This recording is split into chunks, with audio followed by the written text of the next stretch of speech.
കവറിൽ ഒരു കവറിൽ കെട്ടി ഇത്ര ലെവലിലേക്ക് ഒരു കെട്ടിയ കവർ അത് ഡെഡ് ബോഡി ആക്കി മാറ്റി എന്നുള്ളതാണ്. അതായത് അത് എന്തിനാണെന്ന് ഞാൻ ചോദിച്ചപ്പോൾ കിട്ടിയ ഒരു ഉത്തരം ഉണ്ടല്ലോ, അത് വല്ലാത്ത സംഭവം. എന്തിനാണ് ആ ഒരു കവറിലുള്ള ഒരു ഡെഡ് ബോഡി ആക്കി മാക്സിയൊക്കെ ഇട്ടുകൊടുത്ത് സെറ്റാക്കിയത്? അത് ഇതിലുള്ള ചുരുണ്ട് കിടക്കുക, ഹൈവേയിലാണ് ഈ സംഭവം നടക്കുന്നത്. അപ്പൊ രാത്രിയാണ് നമ്മൾ പോയി എടുക്കുന്നതൊക്കെ. ഇതൊരു മനുഷ്യരൂപമായാലല്ലേ നമുക്ക് ഈ ബന്ധുക്കളെ ഏതാണെന്ന് കണ്ടുപിടിച്ചൊന്ന് കാണിച്ചു കൊടുക്കാൻ പറ്റൂ. നമുക്ക് ഒരു മനുഷ്യന് അവസാനം കാണാനുള്ള ഒരു ഇത് നമ്മൾ ഉണ്ടാക്കി കൊടുക്കണം എന്ന് പറയും. അത് എപ്പോഴും മനസ്സിൽ നമുക്കത് ഊണും. എന്നുവെച്ചാൽ അവർ ഈ പൊതിയൊക്കെ കണ്ടതാണ്. അവർ പിന്നെ കെട്ടിപ്പിടിക്കലായി കരച്ചിലായി. അപ്പോൾ നമ്മൾ അപ്പം തന്നെ സ്വർഗത്തിലേക്ക് ആ 10 മിനിറ്റിനുള്ളിൽ നമ്മൾ പോയി കഴിഞ്ഞായി. പിന്നെ ഒരൊറ്റ നേട്ടം മാത്രം പഠിച്ചവനെ കൊണ്ട് കൊടുത്തിട്ടുണ്ട്, റബ്ബേ അവർ നല്ല വഴിക്ക് വരട്ടെ. വേറെ മറ്റുള്ള കാര്യം അവർ അതുപോലെ പോണ്ട, അവർ ആരെ നന്നാക്കാൻ നോക്കട്ടെ എന്ന് ഇപ്പോഴും മനസ്സുകൊണ്ടും നടക്കുമ്പോഴും പിടിക്കുമ്പോഴും ഓരോ ബോഡി കാണുമ്പോഴും ഓരോരുത്തർ ഈ ആത്മഹത്യ ചെയ്യുന്ന കാണുമ്പോൾ വിഷമം അല്ലാതെ വേറെ ഒന്നും വരുന്നില്ല. ഇതുപോലെ ഇനി ആർക്ക് വരണ്ട. എത്ര വർഷമായി ശരിക്കും ഈ സേവനം തുടങ്ങിയിട്ട്? ഞാനിപ്പോ ഒരു 44 കൊല്ലമാകും. ഏകദേശം എത്രത്തോളം ബോഡികൾ നിങ്ങൾ കൈകാര്യം ചെയ്യും? ഒരു 5000 മുകളിൽ തന്നെ കാണാം, കമ്മി വരില്ല, കൂടുതലേ വരുള്ളൂ. എണ്ണം ശരിക്കും കിട്ടാനും ഭയങ്കര ബുദ്ധിമുട്ടാണ്. ദിവസം തോളും ഒരു ദിവസമെങ്കിലും ഇല്ലാതെ വന്നിട്ടില്ല. അപ്പൊ ഇത്ര കൊല്ലത്തിലെ ഇതിൽ കൂട്ടി നോക്കാനും കിഴിച്ചു നോക്കാനും എനിക്ക് സാധിക്കുന്നില്ല. എന്നെ പഠിപ്പിച്ചത് എൻ്റെ ഉപ്പയാണ് ഇതിനെ കാണിച്ചു തന്നൊരു വഴി ശരിക്കും. അതായത് മരണത്തിന്റെ ശേഷം മനുഷ്യനെ എങ്ങനെ ജീവിക്കും എന്നുള്ള ഒരു ചിത്രമാണ് എൻ്റെ വാപ്പ കാണിച്ചു തന്നത്. 18 വയസ്സ് ആയിട്ടുള്ള കുട്ടികളൊക്കെ തൂങ്ങി മരിക്കുന്നുണ്ട് ഓരോ സ്ഥലങ്ങളിലൊക്കെ. ആ 18 വയസ്സ് വരയ്ക്കും ആ വാപ്പ എത്ര കഷ്ടപ്പെട്ടിട്ടുണ്ടാകും അവനെ വളർത്താൻ. നാസർക്കനെ എനിക്ക് സഹായിക്കണം എന്ന് ഭയങ്കരമായിട്ട് ആഗ്രഹമുണ്ട്. ഈ 43 വർഷമായിട്ട് പാവപ്പെട്ട അനാഥ ശവങ്ങളെ എടുത്ത് മറവ് ചെയ്ത് അത്തരം ഇതിലേക്ക് പരിചരിക്കുന്ന ഒരാൾക്കൊരു വീട് പോലും ഇല്ല. ഈ പ്രോഗ്രാം കാണുന്ന ആളുകൾ ആരെങ്കിലും ഉണ്ടെങ്കിൽ, ഒരാളുണ്ടെങ്കിൽ ആളൊന്ന് എന്നെ വിളിക്കണം. നമ്മളെ സമൂഹത്തിന് വേണ്ടി ഇത്രയും രീതിയിലേക്ക് ഒരു മനുഷ്യൻ മാറി നിൽക്കുന്നുണ്ടെങ്കിൽ നമ്മൾ അയാളെ ചേർത്ത് പിടിക്കണം. വേണ്ടേ? ചേർത്ത് പിടിക്കണം. എനിക്കുള്ള റിക്വസ്റ്റാണ്.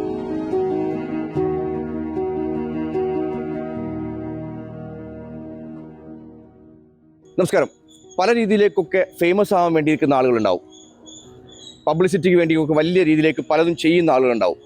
അതിൽ നിന്നും വ്യത്യസ്തമായിട്ടുള്ള ഒരാളെയാണ് ഞാൻ പരിചയപ്പെടുത്തുന്നത്. നാസർക്ക, പാലക്കാട് നാസർക്ക. ജില്ലാ ആശുപത്രിൻ്റെ മോർച്ചറിൻ്റെ മുന്നിൽ എപ്പോൾ പോയാലും നാസർക്ക ഉണ്ടാവും. കാലത്ത് 6 മണിക്ക് അല്ലെങ്കിൽ 5 മണിക്ക് മോർച്ചറിൻ്റെ മുന്നിൽ എത്തുന്നു എന്നുള്ളതാണ്. 1 കിലോ അരി കൊടുത്ത് അത് ഫോട്ടോ എടുത്ത് ഫേസ്ബുക്കിലും ഇൻസ്റ്റാഗ്രാമിലും യൂട്യൂബിലടക്കം ഇട്ട് റീച്ച് ഉണ്ടാക്കുന്ന ആളുകളുടെ ശ്രദ്ധയ്ക്ക് ഇദ്ദേഹമാണ് യഥാർത്ഥ രീതിയിലേക്ക് നന്മ ചെയ്യുന്നവനെന്ന് ഞാൻ പറയാൻ കഴിയും. ഒരു ലാഭവുമില്ലാതെ മറ്റുള്ളവനെ ഉപകാരം ചെയ്ത് ശീലിക്കുക എന്നുള്ള രീതിയിലേക്ക് ഇദ്ദേഹം പലപ്പോഴും പോയിട്ടുണ്ട്, പലപ്പോഴും പോയിക്കൊണ്ടിരിക്കുകയാണ്. കൃത്യമായ രീതിയിലേക്ക് ഇതിനെക്കുറിച്ച് പഠിച്ചാണ് ഞാൻ പറയുന്നത്. ഇദ്ദേഹത്തിൻ്റെ ഒരു ഇൻ്റർവ്യൂ മുൻപ് ഞാൻ കൊണ്ടുവന്നിട്ടുണ്ട്. അതുപോലെ തന്നെ നാട്ടുകാർ പല ആളുകളൊക്കെ പറയുന്നത് നാസർക്ക എന്നുള്ളത് ഒരു പൊന്നാണ്, ഒരു എന്താണ് പറയുക, ഒരു രത്നമാണെന്നാണ് പറയുന്നത്. അത്തരം രീതിയിലേക്ക് ജീവിത അഭിലാഷം നേടുന്ന, അല്ലെങ്കിൽ അത്തരം രീതിയിലേക്ക് ജീവിതം മാറ്റിവെക്കുന്ന ഒരു മനുഷ്യൻ, അദ്ദേഹത്തെയാണ് ഞാൻ വീണ്ടും പരിചയപ്പെടുത്തുന്നത്.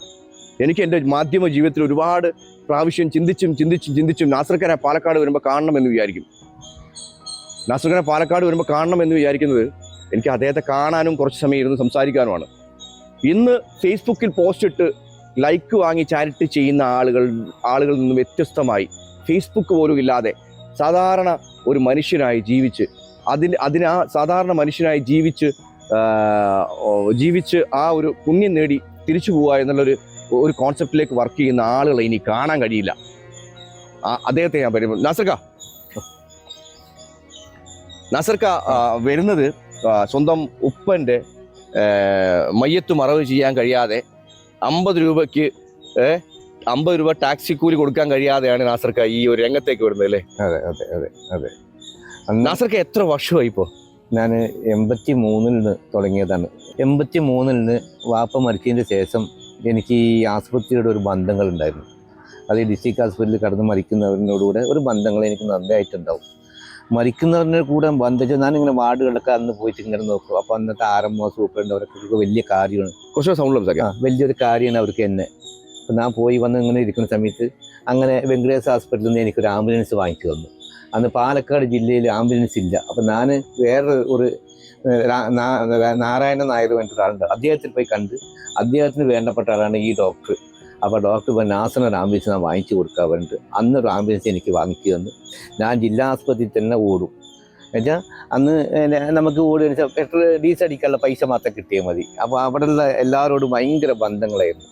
എത്ര വർഷമായി ശരിക്കും ഈ സേവനം തുടങ്ങിയിട്ട് നാസർ? ഞാനിപ്പോൾ ഒരു 44 കൊല്ലമാകും. ഏകദേശം എത്രത്തോളം ബോഡികൾ നിങ്ങൾ കൈകാര്യം ചെയ്യും? ഒരു 5000 മുകളിൽ കാണാം, കമ്മി വരില്ല, കൂടുതലേ വരുള്ളൂ. എന്താ വെച്ചാൽ അത് അത്രയും അതിൻ്റെ എണ്ണം ശരിക്കും കിട്ടാനും ഭയങ്കര ബുദ്ധിമുട്ടാണ്. ദിവസം തോറും ഒരു ദിവസമെങ്കിലും ഇല്ലാതെ വന്നിട്ടില്ല. അപ്പോൾ ഇത്ര കൊല്ലത്തിൽ ഇതിൽ കൂട്ടി നോക്കാനും കിഴിച്ച് നോക്കാനും എനിക്ക് സാധിക്കുന്നില്ല. അപ്പോൾ അതുകൊണ്ട് ആ ഒരു പോയിന്റ് ഞാൻ എടുത്തു പറയാം. നാസർക്കനോട് ഞാൻ ചോദിച്ചു, നിങ്ങൾ എന്തെങ്കിലും നിങ്ങളുടെ കയ്യിൽ തെളിവുണ്ടോ എന്നുള്ളത്. നാസർക്ക ഒരുപാട് പഴയ കാലത്തെ ഫോട്ടോഗ്രാഫർമാർ എടുത്തു കൊടുത്ത ഫോട്ടോസ് മാത്രം ഒരു നിങ്ങൾ കാണുന്ന വിഷയിൽ അറിയണ്ടാവും, ഒരു കവറിലിട്ടിട്ട് അത് ആരോ ലെവലിലേക്ക് എടുത്തു കൊടുത്താലേ. അതെ അതെ, അതുകൊണ്ട് മാത്രം ഇദ്ദേഹത്തിന് ഫേസ്ബുക്ക് ഇല്ല, ഇൻസ്റ്റാഗ്രാം ഇല്ല, യൂട്യൂബ് ഇല്ല. ഇദ്ദേഹമൊക്കെ ശരിക്കും റീച്ച് ഉണ്ടാക്കുകയാണെങ്കിൽ വേറെ രീതിയിലേക്ക് പോകും. മയ്യത്ത് വരെ പാർസൽ ചെയ്ത് ഫോട്ടോ ഒട്ടിച്ച് പബ്ലിസിറ്റി നേടുന്ന രീതിയിലേക്കുള്ള കാലമാണ് ഇന്ന്. അതിൽ ഫേസ്ബുക്ക് ഇല്ല അല്ലേ? ഫേസ്ബുക്ക് ഇല്ല, ഇൻസ്റ്റാഗ്രാം ഇല്ല അല്ലേ? ഉണ്ടെങ്കിൽ എനിക്ക് എടുക്കാൻ ആളുകൾ വെച്ച് തരാന്നൊക്കെ പറയുന്നുണ്ട്, പക്ഷെ അത് എടുക്കാൻ അറിയില്ല. നിങ്ങൾ എന്തെങ്കിലും ലാഭം പ്രതീക്ഷിക്കണ്ടോ അതിൽ? ഇന്ന് വரைക്കും ഒരു ലാഭം പ്രതീക്ഷിച്ചില്ല, ഇനി പ്രതീക്ഷിക്കാൻ പോകണമില്ല. എനിക്കത് അതിൽ വരുന്നത് ഇങ്ങനെ തന്നെ മരിക്കോണം പോകണമെന്നുള്ള ആഗ്രഹം. എന്നെ പഠിപ്പിച്ചത് എൻ്റെ ഉപ്പയാണ് ഇതിനെ കാണിച്ചു തന്നൊരു വഴി ശരിക്ക്. അതായത് മരണത്തിൻ്റെ ശേഷം മനുഷ്യനെ എങ്ങനെ ജീവിക്കും എന്നുള്ള ഒരു ചിത്രമാണ് എൻ്റെ വാപ്പ കാണിച്ചു തന്നത്. അപ്പോൾ ആ തൊട്ട ബെഡിൽ കിടക്കുന്ന ആൾ പറഞ്ഞു, നാസർ അല്ലേ എന്ന് എന്നോട് ചോദിക്കുന്നു. വാപ്പ മരിച്ചു കിടക്കുക. അപ്പോൾ ഒരു ബന്ധങ്ങളാണ്. അപ്പോൾ അത് ജീവിതത്തിൽ ഇങ്ങനെ കൊണ്ടുപോകണമെന്ന് ആഗ്രഹമുള്ളവരാണ്. പൈസന് ഒരു മുഖം എനിക്കില്ല. എൻ്റെ വെച്ചാൽ ഞാൻ എന്നോ പൈസ ഉണ്ടാകും ചെയ്യും. തരാനും ഇഷ്ടംമാരെ ആൾക്കാരും വന്നിട്ടായിരുന്നു. പൈസയുടെ എനിക്ക് യാതൊരു മോഹം വരുന്നില്ല എപ്പോഴും. പക്ഷേ ഇനിയുള്ള തലമുറ എന്ന് പറഞ്ഞു കഴിഞ്ഞാൽ അവരും ഇത് കണ്ടു പഠിച്ച് മനുഷ്യൻ്റെ വിഷമം എന്താണെന്ന് അറിയാനാണ് ഞാൻ കൂടുതലും ശ്രമിച്ച് നടക്കുക. ഞാൻ ഓരോരോ ഉപ്പ എന്ന് പറയുമ്പോൾ ഭയങ്കര സങ്കടം ഇപ്പോഴും അല്ലേ? അത് തീർച്ചയായിട്ടും ഉണ്ടാവും. അത്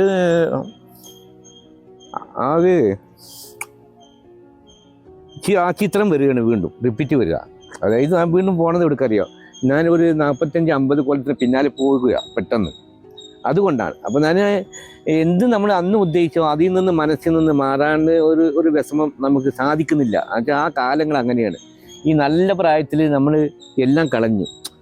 ആ വീണ്ടും എടുത്ത് വരുമ്പോൾ ഓരോ ദിവസങ്ങൾ കൂടുമ്പോൾ നമുക്ക് പ്രായങ്ങൾ കൂടി വരികയാണ്. പ്രായം കൂടുന്ന സമയത്ത് ഇപ്പോൾ എൻ്റെ മോനെ ഇത് കണ്ടു പഠിച്ച് അവനിത് അനുഭവിച്ചു, അവൻ എന്നെ സഹായിക്കാൻ വരും. പക്ഷേ അതിൻ്റെ വിഷമങ്ങൾ അറിയുന്നുണ്ട്. അതുപോലെ അവിടെ വരുന്ന ബോഡീൻ്റെ കൂടെ വരുന്ന ആൾക്കാർക്ക് നാം പറയും, ഇത് കണ്ട് മാറി നിൽക്കണ്ട, നിങ്ങളും ഇതുപോലെയൊക്കെ ഒന്ന് ചെയ്യ്, നിങ്ങൾക്കും നാളേക്ക്. അപ്പോൾ അവർ ചിന്തിക്കും കുറേ ഇങ്ങനെ ആയിരിക്കും. അതേമാതിരി ഈ 18 വയസ്സ് ആയിട്ടുള്ള കുട്ടികളൊക്കെ തൂങ്ങി മരിക്കുന്നുണ്ട് ഓരോ സ്ഥലങ്ങളിലൊക്കെ. ആ 18 വയസ്സ് വരയ്ക്കും ആ വാപ്പ എത്ര കഷ്ടപ്പെട്ടിട്ടുണ്ടാകും അവനെ വളർത്താൻ. ആണായിക്കോട്ടെ പെണ്ണായിക്കോട്ടെ മതം ഏതായിക്കോട്ടെ, അവന് മരിച്ചു കഴിഞ്ഞാൽ അവൻ്റെ എന്തൊക്കെ ലക്ഷ്യമാണ് ആ വാപ്പ ഒരു തണൽ കിട്ടാൻ വേണ്ടി കാത്തിരിക്കുന്നുണ്ടറിയാം. ആ വാപ്പാൻ്റെ തണലടക്കം ഇവർ കളഞ്ഞിട്ടാണ് പോകുന്നത്. മരിക്കുന്നവനക്ക് പ്രശ്നമുണ്ട്, അവർ കയറെടുക്കുക, അവൻ തൂങ്ങണം. അവന് ഈ 18 വയസ്സ് വരയ്ക്കും ആ വളർത്തിയുണ്ടാക്കിയ 2 ആളുണ്ട്, അച്ഛനും അമ്മയും. അവന് ഇവൻ ചിന്തിക്കുന്നില്ല.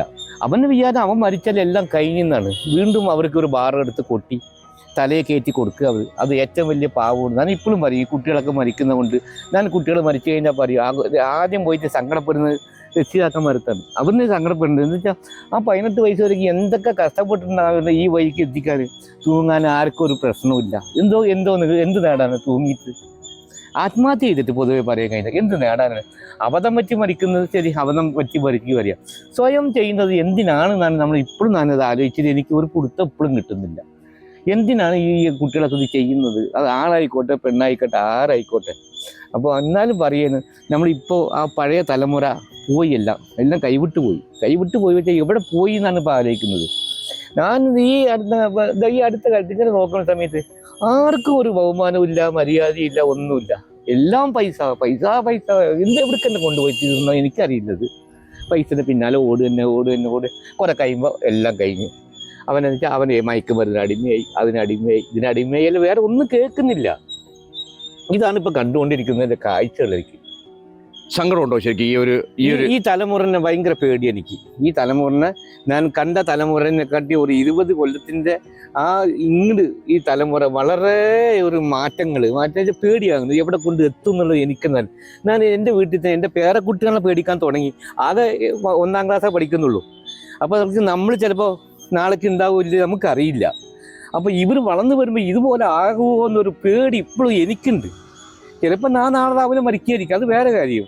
അതല്ല ഉണ്ടായി. ഇവർ വളർന്നു വരുമ്പോൾ ഇവർ എവിടെയായിരിക്കും നിൽക്കുക? അപ്പോൾ ഈ കാഴ്ച ഞാൻ കാണുന്നുണ്ട്. ഇവിടുത്തെ ഈ കാഴ്ചകൾ ഇതുപോലെ എൻ്റെ പേരക്കുട്ടികളും വരുമോ എന്നുള്ളൊരു പേടി എനിക്ക് ഇപ്പോഴും ഉണ്ട്.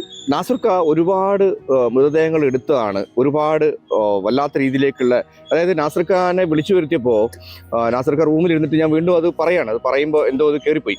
അതായത് നാസർക്ക റൂമിലിരുന്നിട്ട് ആ പേപ്പറിൻ്റെ ഉള്ളിൽ നിന്ന് പഴയ ഫോട്ടോകൾ എടുക്കുകയാണ്. അപ്പോൾ നാസർക്ക എന്നോട് ചോദിക്കേണ്ട ഒരു വിഷയം, നാസർക്ക പീസായിട്ട് ഒരു കവറിൽ കെട്ടിയ, ഒരു കവറിൽ കെട്ടി ഇത്ര ലെവലിലേക്ക് ഒരു കെട്ടിയ കവറ് അത് ഡെഡ് ബോഡിയാക്കി മാറ്റി എന്നുള്ളതാണ്. അതായത് അത് എന്തിനാണെന്ന് ഞാൻ ചോദിച്ചപ്പോൾ കിട്ടിയ ഒരു ഉത്തരവുണ്ടല്ലോ, അത് വല്ലാത്ത സംഭവം. എന്തിനാണ് ആ ഒരു കവറിലുള്ള ഒരു ഡെഡ് ബോഡിയാക്കി മാക്സിയൊക്കെ ഇട്ടുകൊടുത്ത് സെറ്റാക്കിയത്? അതായത് ഇതിലുള്ള ചുരുണ്ട് കിടക്കുക ഹൈവേയിലാണ് ഈ സംഭവം നടക്കുന്നത്. അപ്പോൾ രാത്രിയാണ് നമ്മൾ പോയി എടുക്കുന്നതൊക്കെ. മാറി എടുത്തു കഴിഞ്ഞാൽ രാവിലെ വന്ന ഇൻക്വസ്റ്റ് നടത്താൻ വേണ്ടി പോലീസുകാർ വരും. ഈ പോലീസുകാർ വന്ന് ഇൻക്വസ്റ്റ് നടത്തുകയാണ്. ഇൻക്വസ്റ്റ് നടത്തുന്ന സമയത്ത് ഇതൊരു മനുഷ്യരൂപമായാലല്ലേ നമുക്ക് ഈ ബന്ധുക്കളെ ഏതാണെന്ന് കണ്ടുപിടിച്ചൊന്ന് കാണിച്ചു കൊടുക്കാൻ പറ്റൂ. ഈ സ്ത്രീ രാത്രി നടന്നു പോകുന്ന സ്ത്രീ, ഉറക്കത്തിലേ നടന്നു പോകുന്ന ഒരു സ്വഭാവം അത്ര.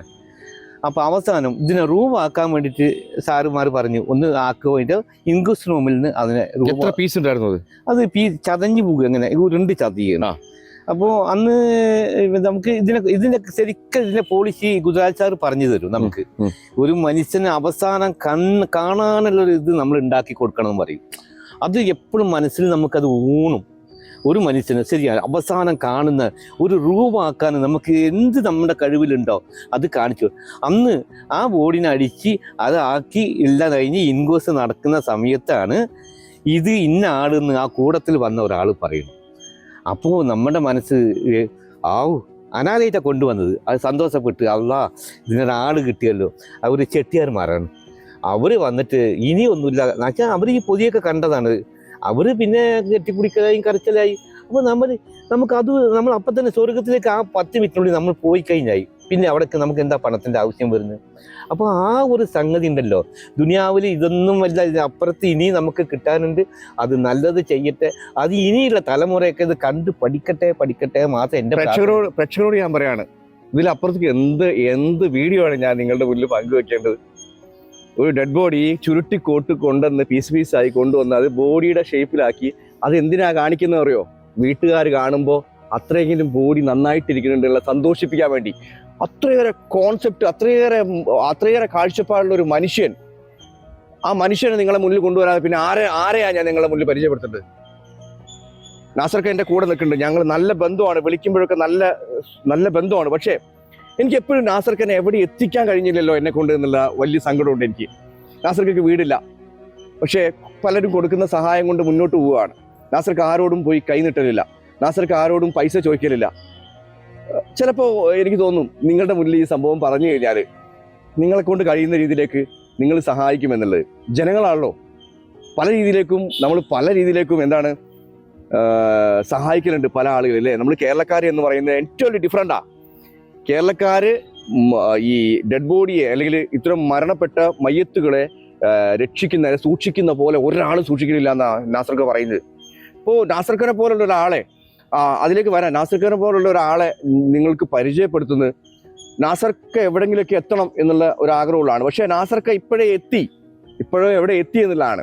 ഒരു ഫേസ്ബുക്ക് പോസ്റ്റ് പോലും ഇടാതെ, ഒരു മാധ്യമങ്ങൾ വാർത്ത പോലും കൊടുക്കാതെ ഞാൻ എങ്ങനെയോ തേടി പിടിച്ചാണ്. എനിക്ക് പാലക്കാട്ടിലുള്ള ഒരുപാട് നല്ല സുഹൃത്തുക്കൾ എനിക്കുണ്ട്. അവർ പറഞ്ഞതിൻ്റെ അടിസ്ഥാനത്തിലാണ് നാസർക്കനെ ഞാൻ തേടി പിടിക്കുന്നത്. നാസർക്ക ഇത്ര വലിയൊരു മനുഷ്യനാണെന്ന് ഞാൻ നാസർക്കൻ്റെ മുന്നിൽ ഞാൻ നിൽക്കുമ്പോൾ എവിടെയോ ചെറുതായി പോവുകയാണ്. നമുക്ക് ചെയ്യാൻ കഴിയാത്തൊരു സംഭവം നാസർക്ക ചെയ്യുന്നുണ്ടല്ലോ എന്ന് വിചാരിച്ചിട്ട്. അത് ഞാൻ പ്രേക്ഷകരോട് വെറുതെ പറയുന്നതല്ല. പ്രേക്ഷകരെ, എനിക്ക് പല ആളുകളെയും മുന്നോട്ട് കൊണ്ടുവരാൻ കഴിഞ്ഞിട്ടുണ്ട്. ഒരുപാട് ആളുകളെ നല്ല രീതിയിലേക്ക് മുന്നോട്ട് എത്തിക്കാൻ കഴിഞ്ഞിട്ടുണ്ട്. ഒരുപാട് ആശുപത്രി കിടക്കുന്ന ആളുകൾക്ക് ഒരുപാട് സഹായമാവാൻ കഴിഞ്ഞിട്ടുണ്ട്. ഞാനിത് സോഷ്യൽ മീഡിയ വിളിച്ചു പറയുന്നതല്ല, ഒരു പോസ്റ്റ് പോലും ഞാൻ ഇടാറില്ല. പല ആളുകൾക്കും എന്നെ കൊണ്ട് കഴിയുന്ന രീതിയിലേക്കൊക്കെ ഞാൻ സഹായിക്കാറുണ്ട്. എനിക്ക് എൻ്റെ ഒരു ബാക്കിലൊരു മുഖമുണ്ട്. എനിക്ക് ആ രീതിയിലേക്ക് പല ആളുകളും രക്ഷപ്പെടണം. എൻ്റെ സുഹൃത്തുക്കളും അല്ലെങ്കിൽ നിങ്ങളടക്കം ഈ വാർത്ത കാണുന്ന ആളുകൾ അടക്കം സന്തോഷമായിട്ടിരിക്കണം എന്ന് വിചാരിക്കുന്ന ആളുകളിൽപ്പെട്ട ആളാണ് ഞാൻ. അത്ര രീതിയിലേക്കാണ് ഞാൻ. നാസർക്കനയ്ക്ക് എവിടെയെങ്കിലും എത്തിക്കണം എന്നുള്ളൊരു ആഗ്രഹമുണ്ട്. നാസർക്കൻ്റെ നമ്പർ ഞാൻ കൊടുക്കുന്നുണ്ട്. ഞാൻ ഇത് ഗൂഗിൾ പേ നമ്പറോ അക്കൗണ്ട് നമ്പറോ അല്ല ഞാൻ പറയുന്നത്. നാസർക്കൻ്റെ നമ്പർ ഞാൻ കൊടുക്കുന്നുണ്ട്. നാസർക്ക് ഈ നമ്പർ കൊടുക്കണ്ട എന്ന് പറഞ്ഞിട്ട് ഞാൻ കൺവിൻസ് ചെയ്തതാണ്. കാര്യം നാസർക്ക് പറയുന്നത് എനിക്ക് ഇങ്ങനെ അങ്ങ് പോയാൽ മതി എന്ന് പറയുന്നത്. നാസർക്ക് എന്തുകൊണ്ടാണ് ഇങ്ങനെ അങ്ങ് പോയാൽ മതി എന്ന് പറയുന്നത്? അതിൽ ഇങ്ങനെ പോകുന്നതിൽ വെച്ചാൽ നമ്മൾ ഒരു വാക്കുകൊണ്ട് പറയാനല്ല തോന്നുന്നത്. നമുക്ക് എനിക്കൊരു സുഖം കിട്ടുന്നുണ്ട്. സുഖം എന്ന് പറഞ്ഞു കഴിഞ്ഞാൽ വൈകുന്നേരമായിട്ട് വീട്ടിൽ പോയി കിടന്നുറങ്ങുന്ന സമയത്ത് ഞങ്ങൾ ഈ കുടുംബത്തിൽ നിന്ന് പേരക്കുട്ടികൾ ഇന്നത്തെ ഓരോ ദിവസത്തെ കഥകൾ പറഞ്ഞ് അങ്ങനെ അതിൽ നിന്ന് ഉറങ്ങുന്ന ഒരു സുഖം തന്നെ. അപ്പോൾ എന്താ ഇപ്പോഴും എൻ്റെ മക്കളും പേരക്കുട്ടികളൊക്കെ ഒന്നിച്ചല്ലിരിക്കുന്നു. ഒരൊറ്റ നേട്ടം മാത്രം പഠിച്ചവനെ കൊണ്ട് കൊടുത്തിട്ടുണ്ട്. റബ്ബേ അവർ നല്ല വഴിക്ക് വരട്ടെ. വേറെ പൈസയിൽ ഒറ്റ കാര്യം ചിന്തിക്കുന്നേ ഇല്ല, ചിന്തിക്കാൻ സാധിക്കില്ല. പക്ഷെ അവർക്കെങ്കിലും ആയുസിട്ട് കൊടുത്തിട്ട് അവർ നല്ല ബുദ്ധിയിൽ വരട്ടെ. ഈ കൺട്രാവികളൊക്കെ കണ്ടിട്ട് മറ്റുള്ള കാണുമ്പോൾ അവർ അതുപോലെ പോണ്ട, അവർ ആരെ നന്നാക്കാൻ നോക്കട്ടെ എന്ന് ഇപ്പോഴും മനസ്സുകൊണ്ടും നടക്കുമ്പോഴും പിടിക്കുമ്പോഴും ഓരോ ബോഡി കാണുമ്പോഴും ഓരോരുത്തർ ഈ ആത്മഹത്യ ചെയ്യുന്ന കാണുമ്പോൾ വിഷമം ഇല്ലാതെ വേറെ ഒന്നും വരുന്നില്ല. ഇതുപോലെ ഇനി ആർക്കും വരണ്ട. അതിനെ പഠിപ്പിക്കാൻ വേണ്ടിയാണ് ഞാൻ ഇനി മെനക്കെടുന്നത്. ഇനി കുറെ മാസം കൂടി ഈ ഒരു ക്ലാസ്സും കൂടി ഓരോ കുട്ടികൾക്ക് എടുത്തു കൊടുത്താൽ എനിക്ക് വളരെ സന്തോഷമായിരിക്കും. സ്കൂളിലൊക്കെ വിട്ടിട്ട് കുട്ടികളൊക്കെ ഈ ആത്മഹത്യ ചെയ്യുമ്പോൾ അപ്പോൾ അവർക്ക് ഈ എന്ത് വകയിൽ എനിക്കറിയില്ല, അവരെ കൊണ്ട് ഈ ആത്മഹത്യ ചെയ്യുന്നത് നല്ല കാര്യമല്ല മക്കളെ എന്ന് ഒരു അവസാനത്തെ ക്ലാസ് എടുത്ത് സ്കൂൾ വിട്ടു പോകുന്ന സമയത്ത് ഒന്ന് പറഞ്ഞും കൂടി കൊടുത്തു കഴിഞ്ഞാൽ എനിക്ക് ഏറ്റവും മനസ്സിൽ എപ്പോഴും ആലോചിക്കുന്നത്, ഞാനൊരു മാസ്റ്ററാണെന്ന് വെച്ചാൽ നാം എന്തായി ചെയ്തില്ലോ ആ കുട്ടികളെ വിളിച്ചിങ്ങായിട്ട് സ്കൂളിൽ നിന്നുങ്ങായിട്ട് മക്കളെ ഇതപ്പോൾ കഴിഞ്ഞ പ്രാവശ്യം കണ്ട ഇന്ന സ്കൂളിൽ ഇന്നൊരു കുട്ടി തൂങ്ങി വരച്ച് കണ്ടില്ലേ, അത് ശരിയല്ല. നിങ്ങളെ അച്ഛനെയും അമ്മനെയും വഞ്ചിക്കുകയാണ്. എന്ത് നല്ലതും കെട്ടതും ഒന്നിനങ്ങ് അച്ഛനോടും അമ്മയും പറയാം. ഒന്നും പറയാൻ പറ്റില്ല, എന്നോട് വന്ന് പറയും, ഞാൻ തീർത്തു തരാം എന്ന് പറഞ്ഞൊരു ക്ലാസ്സും കൂടി എടുത്തു കഴിഞ്ഞാൽ എൻ്റെ മനസ്സിൽ തോന്നുന്നു 80% ഈ പിള്ളേർ ഈ ആത്മഹത്യ മാറി കിട്ടുന്നതാണ് എനിക്ക് തോന്നുന്നത്. നാസർക്ക 5000 നാസർക്കന്റെ കയ്യിൽ 44 വർഷം അല്ലേ? 44. നാസർക്ക 44 വർഷമായിട്ട് ഇതേ പ്രവൃത്തിയാണ്. ഈ അനാഥ ശവങ്ങളെ സംസ്കരിക്കുക, അതുപോലെ തന്നെ മയ്യത്ത് മറവ് ചെയ്യുന്നതിൽ സഹായിക്കുക. ഒരു പ്രതിഫലവും വാങ്ങാതെയാണ് ഇദ്ദേഹം ചെയ്യുന്നത്. പലരും കൊടുത്തു കഴിഞ്ഞാൽ അത് കയ്യിൽ വെക്കും എന്നല്ലാതെ ഒരു ബാർഗൈനിങ് രീതിയിലോ ഒന്നും പോകുന്നില്ല. പക്ഷേ എനിക്ക് പറയാനുള്ളത്, എൻ്റെ പ്രേക്ഷകരോട് പറയാനുള്ളത്, പല രീതിയിലേക്കും പല വീഡിയോകളും ഞാൻ ചെയ്തിട്ടുണ്ട്. അതിനൊക്കെ പല രീതിയിലേക്ക് റിസൾട്ട് ഉണ്ടായിട്ടുണ്ട്. എനിക്ക് വലിയ സന്തോഷമാണ് നിങ്ങൾ എൻ്റെ കൂടെ ഉള്ളതിൽ. നിങ്ങളാണല്ലോ എന്നെ വളർത്തിയത്.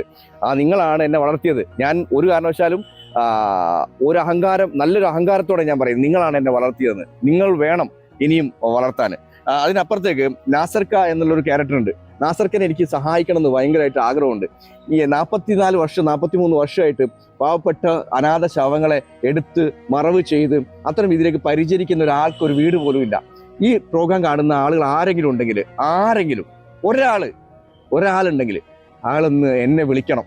എൻ്റെ ചാനൽ നമ്പറുമായി ബന്ധപ്പെടണം. നാസർക്കൻ്റെ നമ്പർ ഞാൻ കൊടുക്കുന്നുണ്ട്. നിങ്ങളെ കൊണ്ട് കഴിയുന്ന രീതിയിലേക്ക്. ഞാൻ പറയുന്നത് ഒന്നുമല്ല, ഞാനൊരു ചാരിറ്റി വീഡിയോ അല്ല. നാസർക്കക്ക് വീടില്ല എന്നുള്ള സംഭവം, വാടക വീട്ടിലാണ് നിൽക്കുന്നത് അല്ലേ നാസർക്ക? അപ്പോൾ നാസർക്കക്ക് ഒരു വീട് വെച്ച് കൊടുക്കാൻ ആർക്കെങ്കിലും കഴിയുമെങ്കിൽ എന്നൊന്ന് ബന്ധപ്പെടണം പ്ലീസ്. കാര്യം എന്താ വെച്ചാൽ ഞാൻ ഇങ്ങനെ ഒരു വീഡിയോ റിക്വസ്റ്റ് ചെയ്യില്ല. ഒരുപാട് നന്മകൾ ചെയ്യുന്ന ആളുകളാണ് മലയാളികൾ. നമ്മളെ സമൂഹത്തിന് വേണ്ടി ഇത്രയും രീതിയിലേക്ക് ഒരു മനുഷ്യൻ മാറി നിൽക്കുന്നുണ്ടെങ്കിൽ നമ്മൾ അയാളെ ചേർത്ത് പിടിക്കണം. വേണ്ടേ? ചേർത്ത് പിടിക്കണം. എനിക്കുള്ള റിക്വസ്റ്റാണ്. നാസർക്കൻ്റെ നമ്പർ ഞാൻ എഴുതി കാണിക്കും. നാസർക്ക് ആര് വേണമെങ്കിലും വിളിക്കാം. നാസർക്കനെ വിളിച്ച് സംസാരിക്കാം. നാസർക്കനെ കുറിച്ച് നാട്ടുകാരോട് ചോദിക്കാം, പാലക്കാട്ടുകാരോട് ചോദിക്കാം. എന്നിട്ട് മാത്രം മതി അദ്ദേഹത്തെ ആർക്കെങ്കിലും സഹായിക്കണമെന്ന് തോന്നുകയാണെങ്കിൽ സഹായിച്ചാൽ മതി. അത്ര രീതിയിലേക്കാണ് നാസർക്കനെ വീണ്ടും കൊണ്ടുവന്നത്. മലയാളികളുടെ ഡെഡ് ബോഡിക്ക് ഒരു പ്രത്യേകത ഉണ്ടെന്ന് പറയും. നാസർക്കൻ്റെ വായന തന്നെ കേൾക്കാം. എന്താണ് മലയാളികളുടെ ബോഡിക്ക് പ്രത്യേക? കേരളത്തിൽ നമ്മൾ ഏത് ദിക്കിലും മൂലയിൽ നിന്നങ്ങായിട്ട് അനാദിയായിട്ട് റോട്ടിൽ കിടന്ന് മരിച്ചു കഴിഞ്ഞാൽ നമ്മൾ അവൻ്റെ പോക്കറ്റിൽ നിന്ന് ഏതെങ്കിലും ഒരു അഡ്രസ്സ് കിട്ടിക്കഴിഞ്ഞാൽ ഒരു 40 കൊല്ലം മുമ്പിട്ട് ഇവിടെ ചായക്കടയിൽ പണിക്ക് നിൽക്കുന്ന ആളാണെന്ന് വെച്ചാലും പോലും ആ വിവരം അറിഞ്ഞു കഴിഞ്ഞാൽ കേരളത്തിലെ ഏത് ദിക്കിലുള്ള ആൾക്കാരും ഓടി വന്ന് ആ ബോഡി ഏറ്റെടുത്ത് വാങ്ങിയിട്ട് പോകും. എത്ര ഇതായാലും ശരി അവർ ഏറ്റെടുക്കും. അത് നേരെ ഓപ്പോസിറ്റ് ആയിരുന്നു എൻ്റെ തൊട്ട് കിടക്കുന്ന അതർ സ്റ്റേറ്റ് ആയിട്ടുള്ള തമിഴ്നാട്ടിലെ സ്ഥിതി. എൻ്റെ ആത്മഹത്യ പറയുന്നത് ആന്ധ്ര കർണാടകയ്ക്ക് ഞാൻ പോകാത്തത് കൊണ്ട് ഇവിടെ കടന്ന് തമിഴന്മാർ ഈ പാലക്കാട് ജില്ലയിൽ കൂടുതലുണ്ട്. അവിടെ ഇവിടെയും കടന്ന് മരിക്കുന്നുണ്ട്. അവർ ഈ കള്ളും കുടിച്ചും അതും വീടി സിഗരറ്റും വലിച്ച് കഞ്ചാവും വലിച്ച് മരിക്കുകയാണ്. പ്രായത്തിനായി വീട്ടിൽ നിന്നൊക്കെ തെറ്റി വന്ന് വറവ് മാത്രം വീട്ടിൽ അയച്ചു കൊടുക്കും. ഈ പിച്ചെടുക്കുന്ന വറവുകൾ മരിച്ചു കഴിഞ്ഞാൽ അത് കേരളത്തിൽ തന്നെ. അത് ഇവിടെ അനാദിയായി പോയി, അത് റോട്ടിൽ കിടന്ന് മരിച്ചു. അത് പോലീസുകാർക്കും പണിയായി, ഈ എടുക്കുന്ന ഞങ്ങൾക്കും ഈ കൊണ്ട് അടക്കം ചെയ്യുന്നവർക്ക് ആയിക്കോട്ടെ, നല്ല കാര്യമാണ്, നമ്മൾ സന്തോഷമാണ്.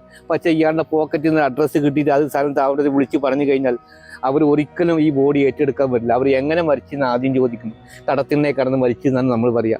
കടത്തിണ്ണെ എന്ന് വെച്ച് കഴിഞ്ഞാൽ എന്താണ് ഇപ്പോൾ ഊർക്കൊന്നും വെറുതെ ഇല്ല, അത് നീങ്ക എന്നമോ ഗവൺമെൻറ് എന്നമോ പെണ്ണിക്കെട്ടും പറഞ്ഞിട്ട് അങ്ങനെ അവർ ഒഴിവാകും. ആ സ്ഥാനത്ത് ഒരു ആക്സിഡന്റ് ആണെന്ന് പറഞ്ഞു കഴിഞ്ഞാൽ അവർ വക്കീലിനെയും കൂട്ടിയിട്ട് അവിടെ നിന്ന് കാർ എടുത്ത് ഇവിടെ പൈസ കിട്ടാൻ നേരെ മറിച്ച് കേരളത്തിൽ ആ സംഭവം ഇല്ല. അവർ പരത്തിണ്ണെ കടന്ന് മരിച്ചാലും ശരി, എവിടെ കടന്നത് അവർ ഓടി വന്ന് ആ ബോഡി ഏറ്റെടുക്കും.